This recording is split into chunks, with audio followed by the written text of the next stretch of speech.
and thank you for joining us today for this webinar hosted by the IAA General Insurance Forum.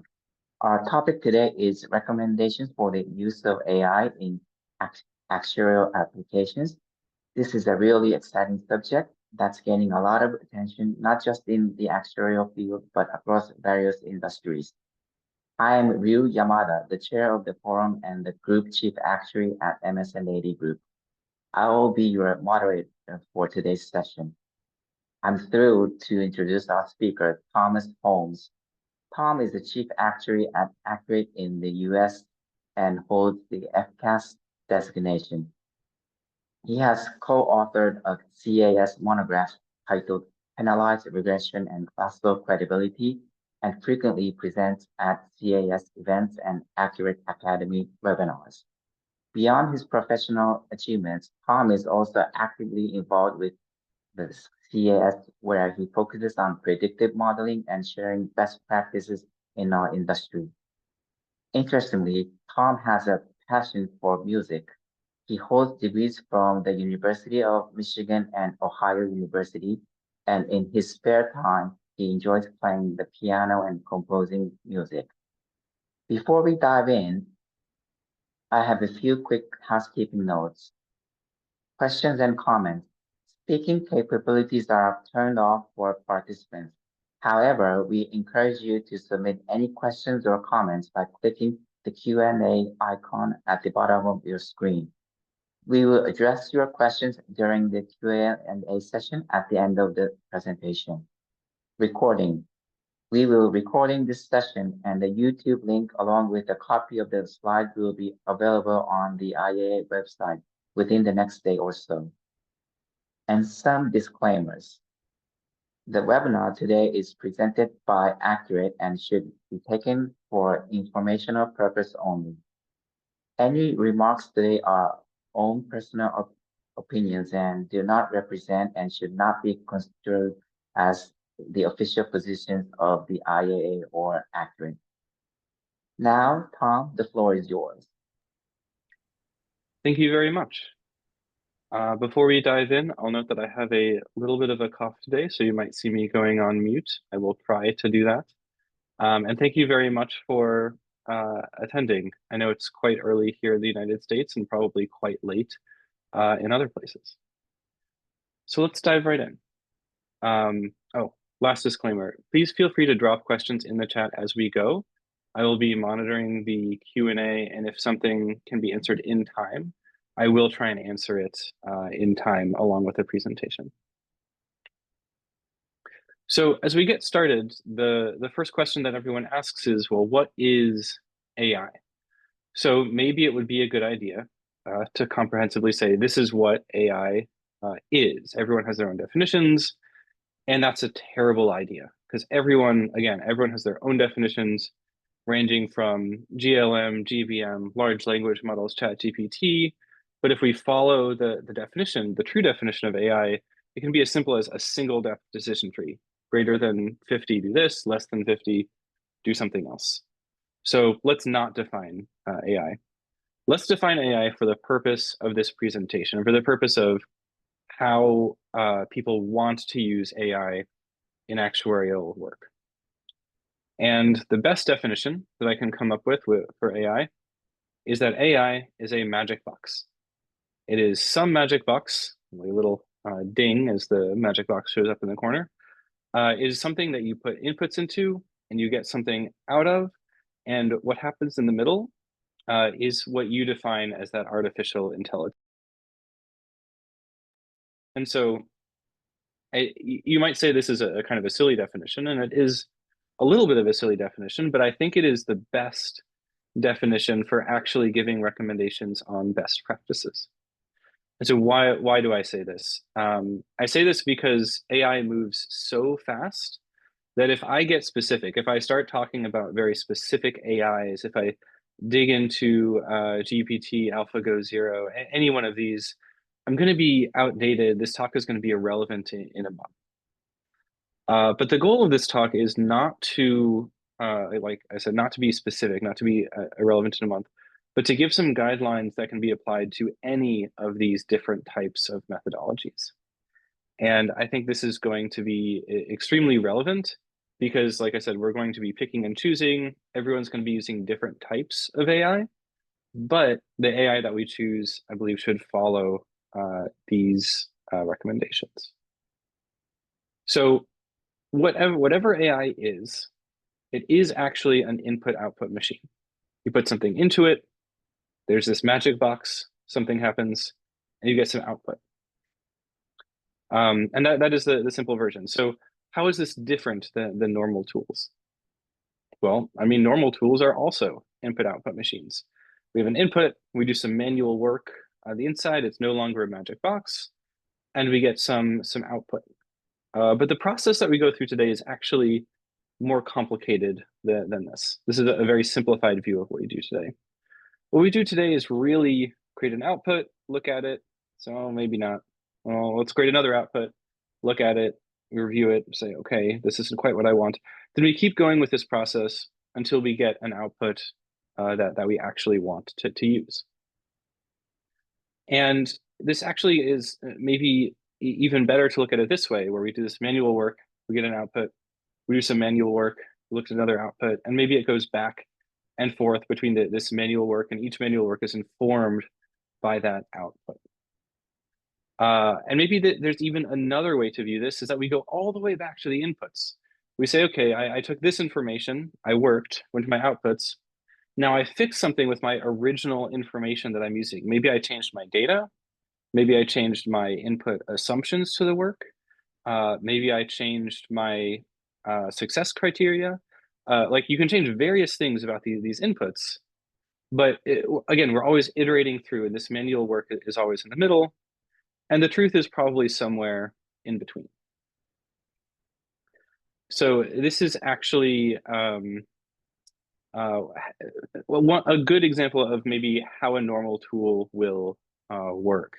And so the question is, if we're going to replace this normal tool with an AI tool, iteration is a huge question of like, how do we replace this? Are we still going to iterate? So maybe the question that we should ask is, why do we iterate? Why do these manual tools, what we have today, iterate? And the answer, I break it down into these three categories. One, we can iterate because we have bad input data or bad assumptions. So maybe you input your data and then you need to go back and cap your losses at a certain amount to make your model make sense. Or maybe you even just use a bad methodology, you need to change your reserving methodology. I would consider that, in this case, an assumption that you're putting in that link ratio would be appropriate, or Berkowitz-Sherman would be appropriate. Another iteration is just to empirically or statistically improve the output, or to apply actuarial judgment. And these are all going to be very key tools throughout this presentation. And those icons will represent these considerations, again, throughout this whole presentation. So anytime you see those little coins, it's going to be input data and assumptions. Anytime you see the statistics, is going to be statistics. And then the person is going to be judgment. And so if we look at what a normal tool does, we have the person at the front, we have the person in the middle, and we have the person at the end. So humans are involved at every single step of the way. We have our humans and our inputs. We move to humans and statistics. And then we do look at the outputs in the same way. We have this actuarial judgment piece. We have the statistical evaluation piece to say, do we think we're done with the analysis? And the answer is usually no. And you go back, you redo it, and do this output. And so as you replace this with an AI tool, the question is, does AI solve iteration? Can we use an AI tool to completely replace this iterative process and get to a solution? Now, remember what we were saying before, is AI is an input-output machine. And so what I think is really important is that now you see this magic box here, it only has the little statistics icon above it. It doesn't have a person anymore. So even though the inputs can get extremely complicated, what the AI does in the middle is purely data-based. It's based on the inputs that you give it. Those inputs can be very complicated, but in the end, this AI is a box, and you get an output. And this statement that I'm about to say next is very, very true. I've run into this in practice, and I will say that actuaries will view this AI as a loss of control. And when it's implemented badly, we will view it as a loss of control. And what do I mean by that? I mean that this is the simplest comparison of these two processes is we have input, we have this manual work where we have this AI, we have this output, and as you can see, the human is completely removed from the middle of the process. Whether this is good or whether this is bad, the answer is that humans are no longer involved in that magic box. You can't do anything within this AI. And so if you use AI blindly, we will lose control of this analysis. Because if we trust it, we just throw it into the magic box, we go to the output. I mean, this is slightly problematic because now there's no review on the back end. You just completely rely on statistics. And now we've removed the human from both of these parts. And I think this blind use will be a bad use of AI. So you still have to review these outputs. You still have to do something there. So how do you do this? How can we use this properly? And so the first guideline that I want to share, and this is going to be recurring, is that actuaries, you need to apply your actuarial judgment when using AI. You need to be in this process. And so what do I mean by this? Well, this is an example from my real life. So I reviewed a brickworking company that did some repairs on the building where I live. And I helped coordinate it with the other unit owners. And they asked me for a review. I put a review. And the response from the owner is extremely obviously a cut and paste from ChatGPT. They just took exactly what they said. They put it in there and they sent it off. Now, imagine if you sent this to a regulatory body as an actuary and you just applied it, you sent it forward. So there's a reputational risk of just having somebody else know that you use the output of an AI without looking at it.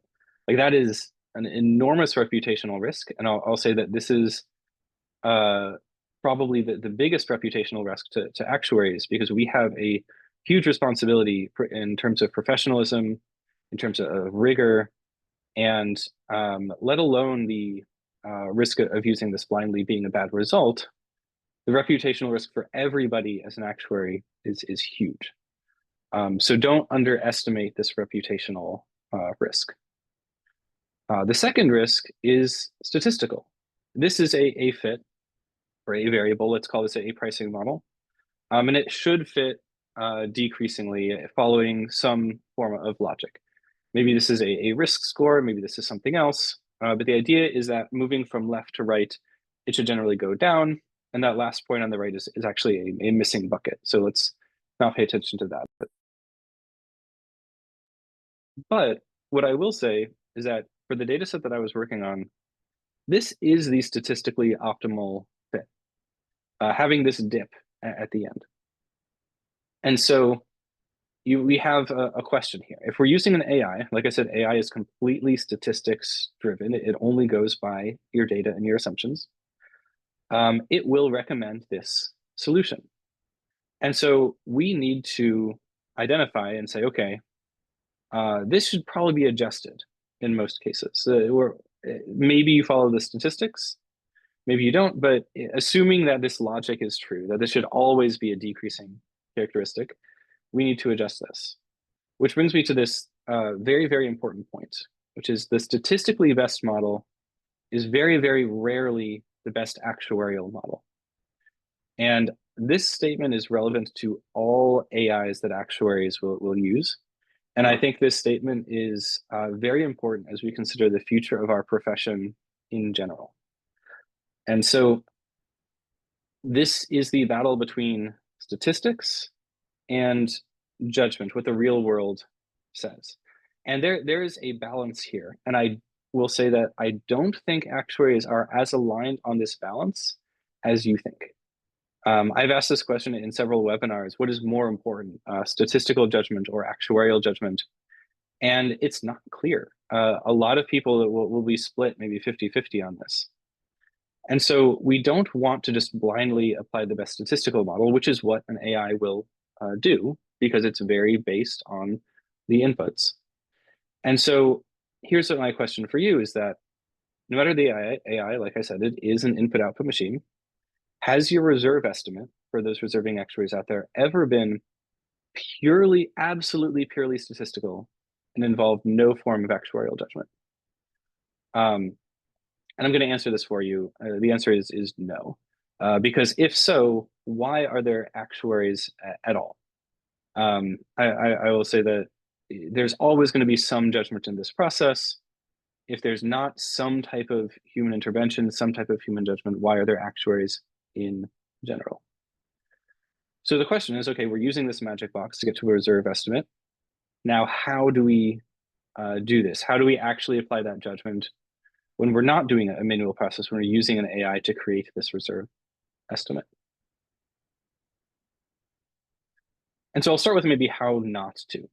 And this is a very naive approach to using AI, but I think this is what everyone will typically start with. You'll start with your inputs.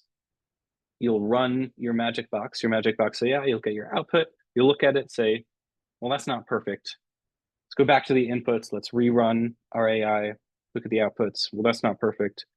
Go back to the, and so this is, I would say this doesn't work.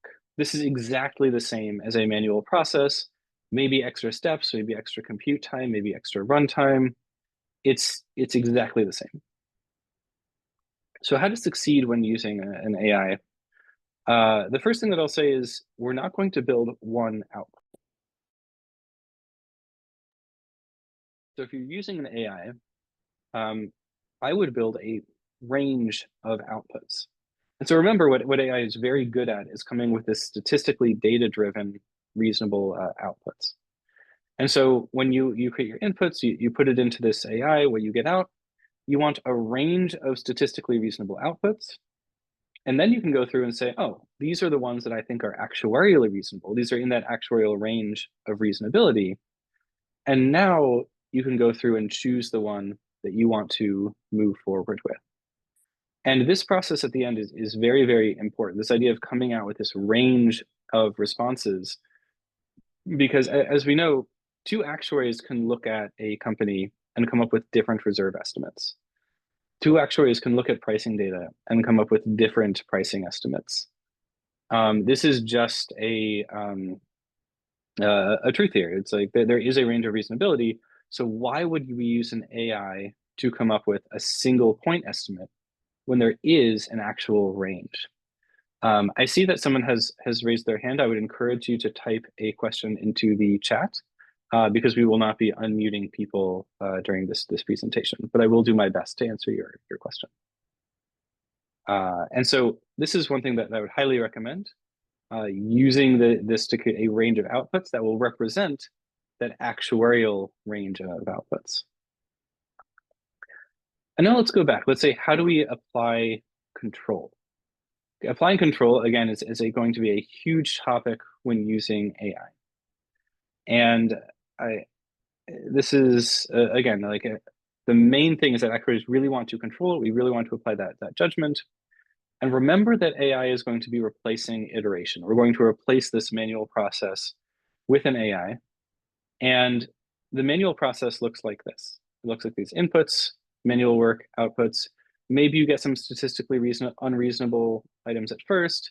You narrow it down to something that's statistically reasonable through your work, and then you get to your perfect output at the end. What you want your AI to do is just give you this range of statistical reasonability. And so now you have your two ranges of statistically and actuarially reasonable models. You have your perfect model in your iteration. And what I will say is that this final model that AI comes up with will be great. It will not be perfect. And why do I say this? I say this because actuaries want to add those tiny little tweaks. You want to add this judgmental change here or there. And maybe you didn't include your 20, 30 years of experience in these inputs to your AI. That's a very hard thing to do. And then you'll want to get to the end of this process and say, okay, I want to have a small change. And this is, I will say, the main place where actuaries will reject AI too soon is they'll say, okay, the AI can get me something close, but it can't get me something perfect. And I think this is a very, very important point. But you need to use an AI that will give you something that you can adjust. There is a solution to this problem, and that is that the output needs to be adjustable by the actuary. And so whatever that output is, you need to take it and you need to say, okay, can I apply my actuarial judgment to this output? A very important question is, what is that output? The output could be a number, in which case it's very easy to adjust it. The output could be a algorithm, and then you would need to be able to output that or to edit that algorithm, like a pricing algorithm or a reserving algorithm. But identify what that output is, and if that output is something that you can actuarially adjust, then this is a great way to implement that AI to get that range of outputs. And so I will say that for actuarial work, this output of the AI must be adjustable by the actuary. And in the second half of this presentation, I'll go through and say what this looks like, what something that's adjustable looks like, and something that's not adjustable will look like. But in the end, this is the basic structure that I'm going to now build off of for the rest of this presentation, making this range of statistically reasonable models, identifying the range of actuarially reasonable models or outputs, and then identifying the closest one and applying that little bit of judgment.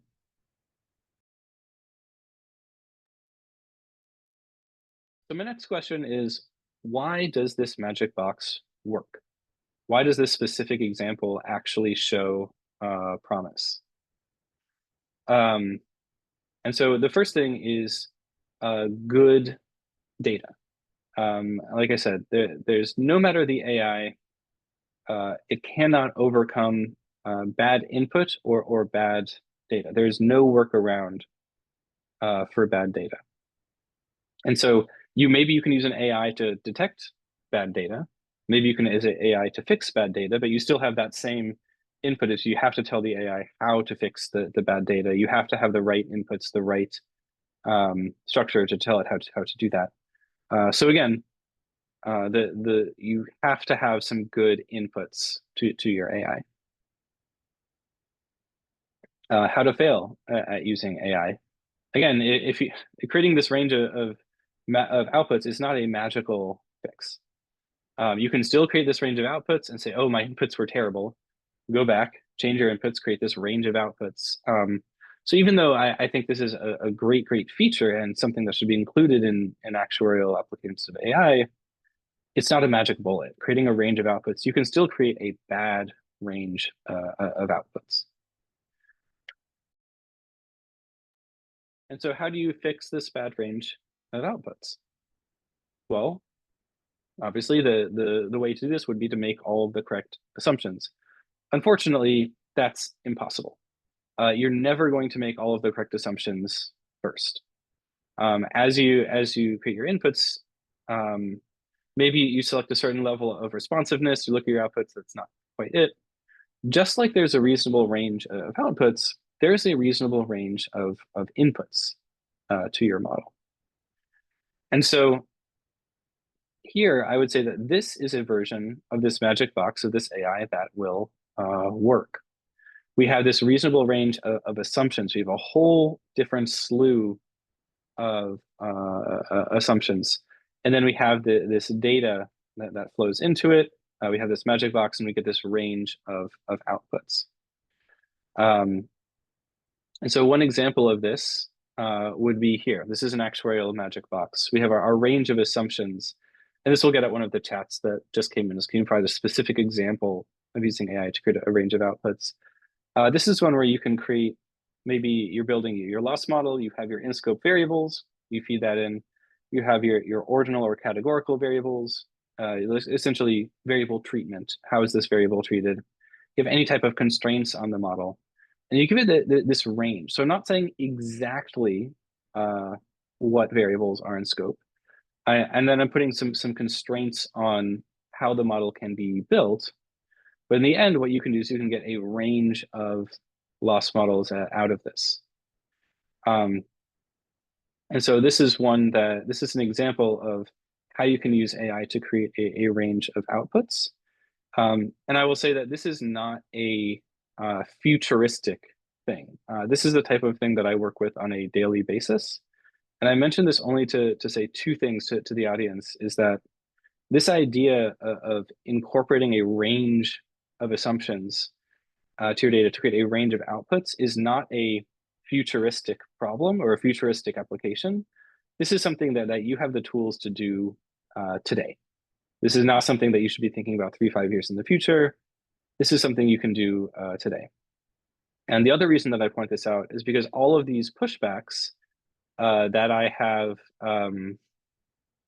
received, that I say that actuaries see a loss of control, I've heard this in real life. So I'm not just making this up. I'm not just saying that these are true. This is less of a theoretical presentation than you might think, because we do have this ability to create this.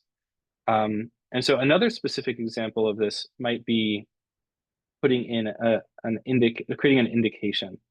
Indications are very popular in the US, but since it's maybe between 4 and 7 a.m. for people in the United States, the audience might skew more global.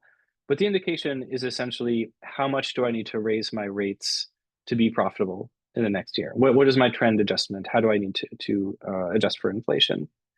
And you can bring in a lot of trends data. You can bring in that development data. You can bring in some complement of credibility, and you can create this range of how much you might need to raise those rates. And you can do that in a completely data-driven fashion. So again, this is one example of how you might do that. One more example is this use of, for reserving maybe. You have your methodologies, you have your criteria for addressing outliers, you have your external data, your reserving data, you bring that together into your AI magic box, and you come out with this ultimate estimate. Again, there's going to be a range of statistically reasonable ones, a range of actuarially reasonable ultimates, and the actuary does need to determine that. And so this, before I move on, I'm going to talk about one of these questions that just came in. I'm going to read this one.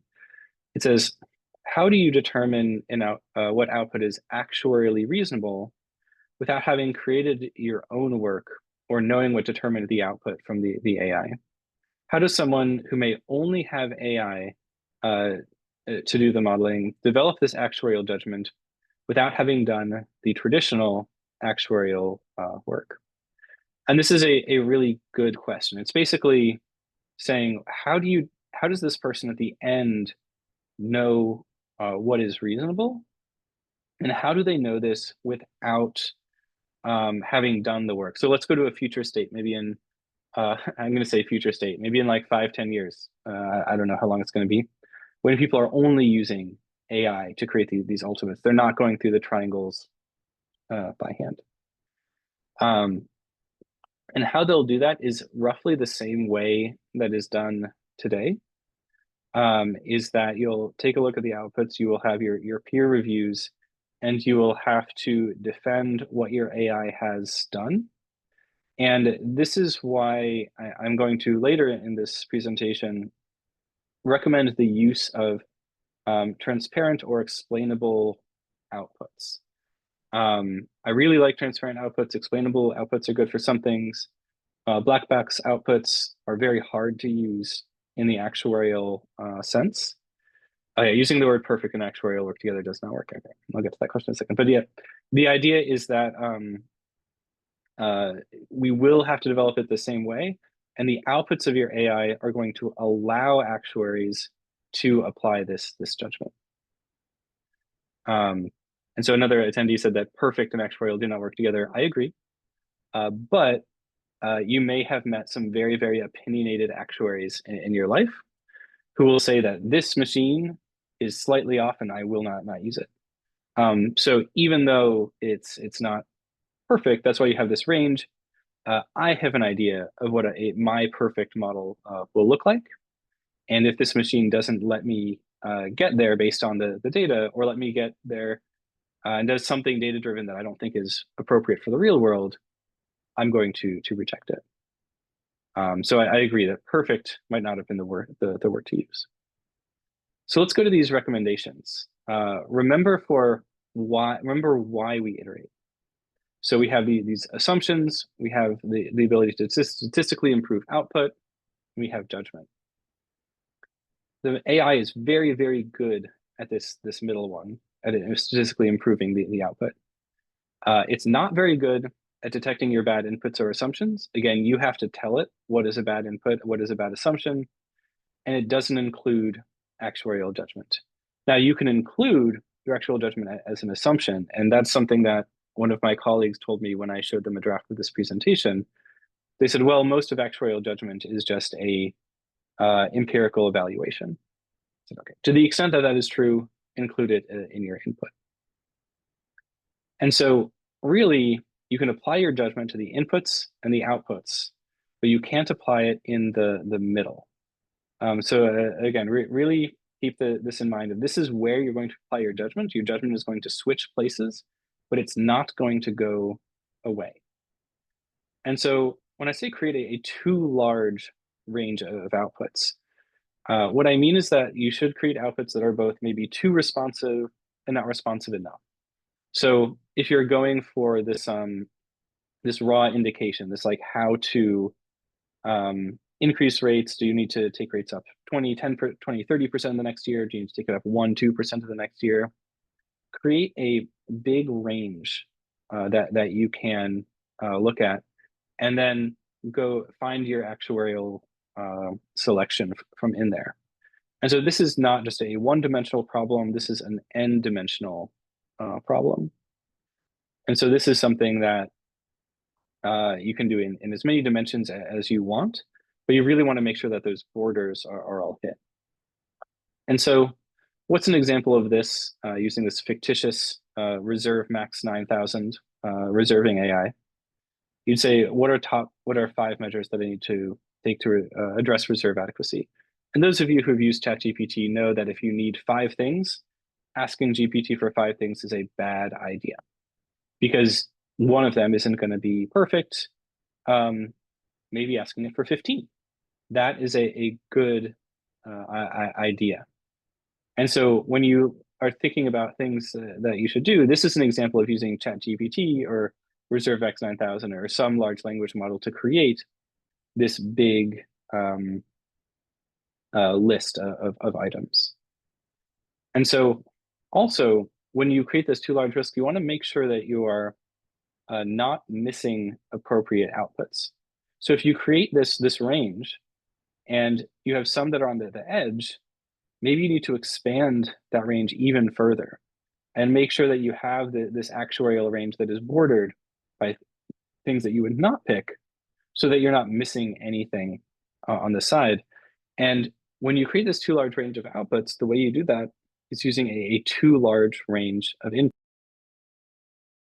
And so if you're looking at again, this reserve max 9,000, this fictitious AI, again, we just said, okay, asking for 15 measures is fine. But maybe you should say, what are 15 measures I should take immediately versus in the next year? And then maybe what analyses should I pursue? So when you're using these AIs, this is broadening the scope of what you are exporting. And so I'm going to go here and say, these are the next 2 questions that we need to address. One of them is, do I need to apply actuarial judgment to my AI outputs? This is a good question. Because if you don't, and sometimes you don't, give it to the AI, let it do the statistically best model and implement that statistically best model. But if you do need to apply judgment, if that is an important part of your process, you need to ask yourself, can I apply actuarial judgment to my outputs? And so these 2 questions I think are really, really important. And again, I get at that question of what is more important. raw statistics or this actuarial judgment, this real world considerations. And for most actuarial analysis, I'd say you probably need to apply some judgment. And you might think where I'm going here is that you can't use black box AI for anything. And I'm going to say that that's not where I'm going with this, is that some black box AI is appropriate. And what do I mean by that? Well, I just showed an example. Reserve max 9,000. I just said, what are 15 actions I should take to avoid insolvency? Can list out 15 actions, and I can absolutely apply AI to this, or AI, actuarial judgment. That's a slip that maybe AI will be actuarial judgment someday. But for today, it's not. Um, and the idea is that, yeah, if you give me a list of 15 things, I can apply this judgment and I can vet these and test them and make sure that it's appropriate. However, this black box AI is inappropriate for some actuarial analyses. And what I mean by that is, what if the output is just this range of reserves? And it's completely black box in how it comes up with it. It says, what's my range of reserves? 50 to 55 million. Can you tell me more? No. Remember, this is my theoretical black box model. You can't apply judgment to this. So what I will say is that this black box AI should not be used to just pick a reserve estimate. If you can't explain, you can't apply judgment, you should not use it. And the same thing for a pricing estimate. If you don't know why it's happening, you probably shouldn't use it there. And the reason I say this again is, remember, this is a data-driven result that is not actuarially optimal. And this is going to happen in these black boxes. There's going to be some artifact that you don't want to choose that is going to flow through. So what do you need to use these? Well, maybe we can use black box as a validation tool. That sounds good, right? We can use this black box AI to explain things. And I would say maybe, let's say, okay, so you have your reserving black box. It says, these are my reserves. The good answer is great. That's what I had. I'm confident. The bad answer is great. That's what I had. I'm confident. I don't have to perform my normal validation. I trust this box. This is a trivial answer, but it's also not a good one. The next one. What is your reserve estimate for this company? 50 to 55 million. We have two possible answers. One, that's not what I had. I'm not confident I'm going to dig in further. We have the same answer. Is this good or is this bad? When you get an estimate that's not the same and you dig in further. And so here's my what I want to share on this is that black boxes are trusted too much. So the more we get AI into, the more we get to use AI, the more people trust it, the better it gets. However, there was a study done on radiologists where they had an AI assist them in their diagnoses. And the conclusion was that if the black box AI was wrong, it caused them to change their answer to something that was wrong, even when they were right the first time. And this is the actuarial equivalent of saying that a company is insolvent, having an AI say that it's solvent, and then say, "Oh no, I actually after digging in, I'm gonna make sure it's solvent." But but you were right the first time. So this is why I will say these black boxes, don't trust the black box. You need some type of explainability from them. And if I unhide the last part of this, you can see that this was mitigated when partially because when they thought it was going to be deleted, but also when you put a box around the region of interest where you said, this is why I chose this thing. This is why the AI said this particular result. And so that is what I would call more explainable AI. But again, if we go with this straight black box, is trusted too much, you can imagine that using this, again, the reputational risk is enormous. If you try to defend this in court or legally, don't say that you just used an AI and you trusted it so much. That's really not going to succeed. Again, the reputational risk is great. I still don't trust this company. I don't know if any communication from them is real. And maybe some of you in the beginning of this noticed that I put in GLM, and it spit out the definition of generative language model instead of generalized linear model, which is what I was aiming for. So maybe for this whole presentation, people have been dismissing things that I say because I messed up this search, and I trusted that AI was going to give me the answer that I wanted. So if we're not going to use strictly black box AI for these important actuarial analyses, what are we going to use? And I would say this explainable versus transparent AI is an important distinction. And now I just want to differentiate transparency versus explainability in the way that I differentiate them. Transparency is you understand exactly what your model is doing for each individual. So if your output example would be like a GLM, you age from 30 to 31, you know exactly how this is going to change. You don't have to run the model. In an explainable model, you know how that happens in aggregate. You know how their risk might change in general, moving from 30 to 31. But for a given risk, you just don't know until you run it through the model. And I will say that this is a scale. And then, so on this left-hand side, I have a decision tree with one step saying moving from 30 to 31, yes or no. Very simple. But what if this was the first split of that tree on the right? I would say that this decision tree on the right is more explainable. It's not exactly transparent to me what happens when I move from 30 to 31. It's going to be very difficult. And on the other hand, what if ChatGPT cited every single source for every single sentence that it wrote?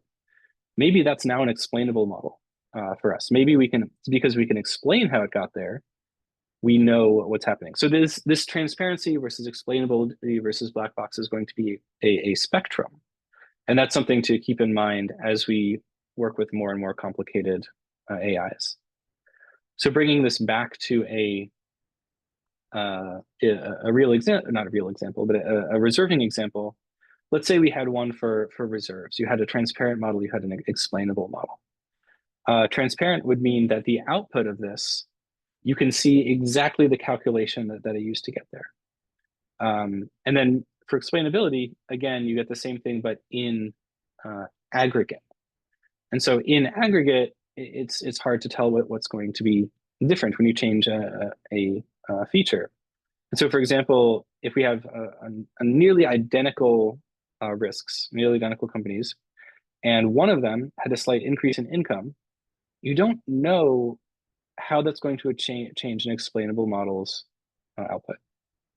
And so the question is, although this explainable model is good, is it sufficient? Can we use this really for this actuarial work? And the answer, of course, is mixed. Adjusting these models is difficult. Applying judgment to explainable models is hard. You can, but you have to do this on like the individual score risk, each individual item that comes out. And I say this because let's say we want to smooth out this dip. This is your partial dependency plot. It's the average that happens across your model. Well, we'll just multiply it up and it'll work out. That's not entirely true. Here's an example of this explainable model. That yellow line is what's happening on average, but these black lines are what's happening to individual risks. And you can't just adjust your model to smooth these out. All of these would have to be adjusted individually. And maybe then you're just losing the power of what this model is doing in the first place. So the model behavior is going to be smooth overall, not for individual risks. I'd say that this can't be made smooth. And so if you were applying this in the reserving framework, I say that judgment cannot be applied to this type of model where it's explainable, but it's not actually transparent. You don't know exactly what went into this calculation. And so one solution might be, well, if you wanted that to be smooth, why don't you just apply constraints? And the answer to this is that might actually not be possible, or it might kind of ruin the algorithm itself. If you tell a neural network or a GBM to be completely smooth all of the time, you kind of lose the power of what it's doing, and it suddenly becomes maybe more akin to a more simple model. And so these constraints might not be possible. And so I will say is actuaries will use these transparent AI or will use them to create transparent output for most cases. So like you can use an AI to create your dozens of loss reserving triangles, but then you still get to look at these triangles and make sure that where it got was correct. And so here again is that basic framework that I think we need to work with today, which is putting in that reasonable range of assumptions, putting in the data and getting this range of outputs. And so using this format, we will use something like black box and explainable AI to get to a transparent output. So this is something that I'll say is that we will use these forms of AIs, but we will want to get to something that we can adjust. So again, I keep coming back to this example.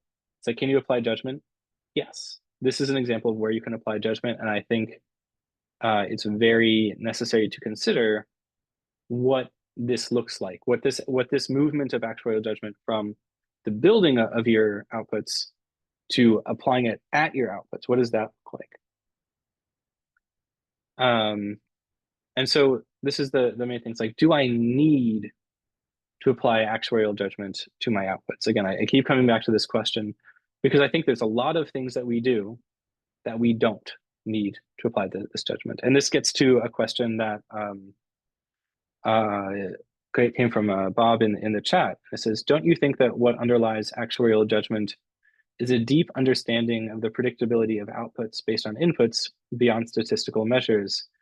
AI attempts to mimic judgment using predictive types modeling, but lacks the deep understanding, especially when the underlying processes only partially explains the predictability. And I think the answer is yes. I believe that actuarial judgment does have this deep level of understanding. I do believe that some of it can be included as inputs. A decent amount of it will be able to be included as the inputs. But like you're saying, I think that a lot of it we do need to apply judgment to. But if you don't, just give it to your AI. They're way better at statistics than we are. They're way better at finding a fit than we are. But you have to acknowledge that you're not involved in this process at all. And I would say that if actuarial judgment is not needed, as an actuary, why are you doing this? What is the point?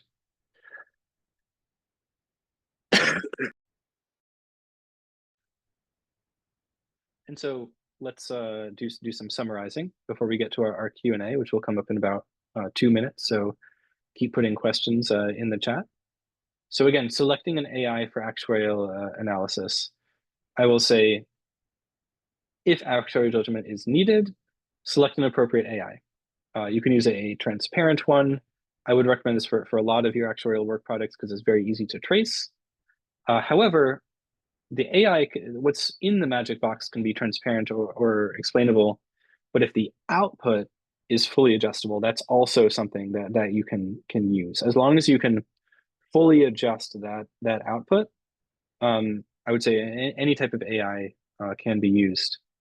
And if it's not critical, it's not subject to regulation, just throw these black boxes at it, get a hint of where you should maybe go, get that 95% of your analysis and then look into it. And so using AI properly, I really want to rely on this idea of we're bringing in this range of inputs, we're bringing this range of assumptions, we're using our data and we're coming up with a reasonable range of results. And so again, we want to have this range from maybe too responsive or too stable. Whatever dimension you have, you want to vary along that dimension so you have something on both ends, something that is maybe too responsive or too stable, or too reactive. Yeah, you want to really get that range going so that you can apply this judgment at the end. And then the last thing I want to stress is that this proper use of AI will not result in a suboptimal output. I have seen this where people run through this AI. It gives them something close, but not quite what they're looking for. They know it has some flaws based on their actuarial judgment. So they know it's not perfect based on their knowledge of the industry. They want to make an adjustment, and if you can't do that, then it's going to be rejected. So you do need to know what it's doing. You do need to know this output. Let's go back to the question I answered just before, that you need to be able to apply this judgment and understand what the model is doing, because this actuarial judgment is kind of beyond statistics, is not entirely data driven. Which brings me to one question that I've been delaying answering for a while. And I'll read this question here. And it is a famous fact that AI can learn very quickly. We don't want AI to learn to apply actuarial judgment. Does that mean that we should not be providing feedback to AI on which sets of outputs are statistically and actuarially reasonable? This is a great question.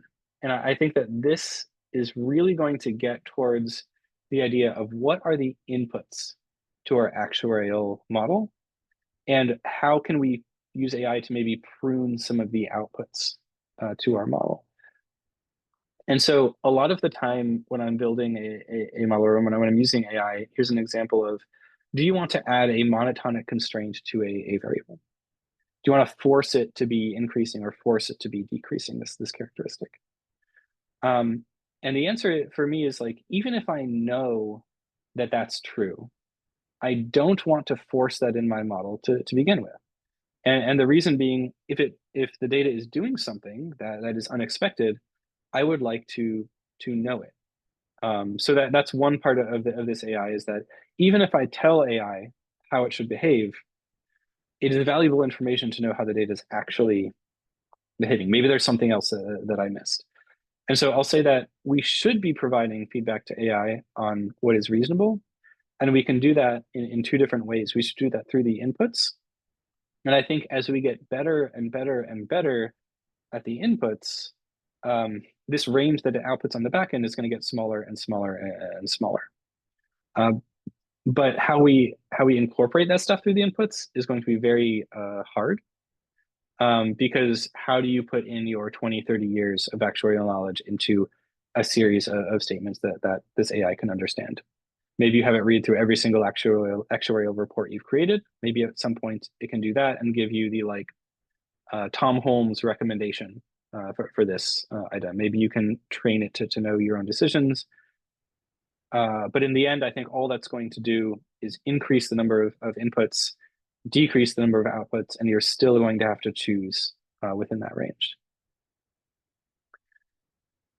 So a question here, do you think there's a reputational risk from not using AI? If not now, when? I don't think there's a reputational risk right now for not using AI. I think it may be in the future, but I think there's still enough of a mistrust. There's still enough of AI making up things. I know that it's called hallucinations. They can create fake references and then answer there. There may be a day where not using AI is a reputational risk. I'll say that the main risk of not using AI is going to be efficiency and accuracy. So I don't think someone is going to be upset if you use link ratio to solve your reserving problem. I don't think somebody is going to be upset if you file a loss ratio relativity analysis for pricing. I do think your department is going to fall behind in terms of productivity, in terms of effectiveness, in terms of accuracy. But I think that the reputational risk is not something I would consider for not adopting AI in the near future. Let's see. Let's go with the next question. What happens to interested newcomers to join actuarial profession given this? What is the governance at the top, SOA, etc.? And so I'll say that the interest in newcomers to join the actuarial profession will stay the same. We've had this question of, will computers replace all human work? The answer is no. Will AI replace actuarial work? The answer is no. The answer is we can get to the more interesting stuff. So I'd say that That's the main thing I would say, is that the interest should remain the same. I don't see a huge decrease in actuaries. I just see us able to do more complex and more interesting stuff when we do use AI to automate the easy stuff that we can.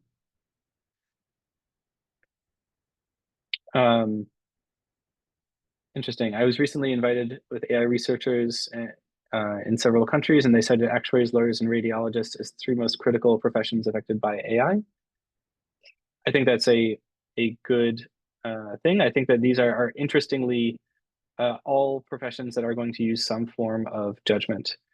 And this is probably the AI enhanced actuary, which is that first step, is we're really going to get to those answers much faster first. And again, I think, yeah, it's interesting that these are the ones that are involved. And it's interesting that they're all going to involve some type of judgment. I didn't go into the actual algorithm of the black box, and that was on purpose. That was just because I know that all of the black boxes are going to change. Actuarial books are included. I recently published a monograph on some form of penalized regression, which is, again, technically AI, but I would say there's too much AI to define. Let's see, I'm going to read through these questions. 25 years ago, we held similar discussions to this one regarding actuarial pricing packages. Actuaries were afraid to stop eyeballing the data and let packages perform the modeling. The outcome was that the commercial packages gradually included more and more tabular and graphical portrayals of intermediate stages and intermediate results to enable intelligent assessment and adjustment of the final results. I think this comment is exactly how AI is going to be continued to be accepted, is that we're going to continue to have those intermediate steps, show exactly how we got to the end. Then there's going to be more and more trust. And also there's going to be more and more ability to say, oh, something weird happened at this step, we would like to fix it. So thank you for that comment. I do think that trend is going to continue.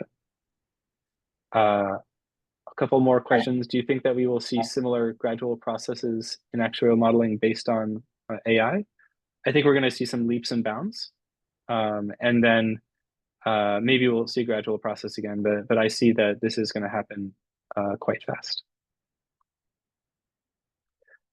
One question is, can you provide more guidance on what factors should be considered when selecting AI models in terms of explainability and transparency? This really depends on your use case. So again, I had this section on explainability and transparency. It is, if you need this transparency, if you need to go know exactly how this happened, then you are going to need this transparent model. And it's up to you as the actuary, following your principles, following the standards of practice, to say, where is only explainability enough? Where can I say it's mostly driven by this, and then not provide any more details? That's a huge question, and that's something that I think is going to be answered more through professionalism and through application and through governance than it is necessarily through statistics. And so that is what I'll answer for that question. I think we are just about at time. So maybe you can start wrapping up. I'll pass this to Ryutaro to close this out. Yeah. Thank you, Tom. Yeah, so it was very informative presentation, and I think AI, we have to use AI as an actuary. IA president said that AI without actuaries will be replaced by AI with actuaries. So yeah, I think it was a very great presentation to provide the insight how we should use AI. So yeah, thank you very much. And you have answered almost all questions. I thought we were running out of time, but you did a great job. And so thank you, Tom. And so once again, please give a big applause to Tom, and I would like to close this webinar. Thank you very much. Thank you, everyone.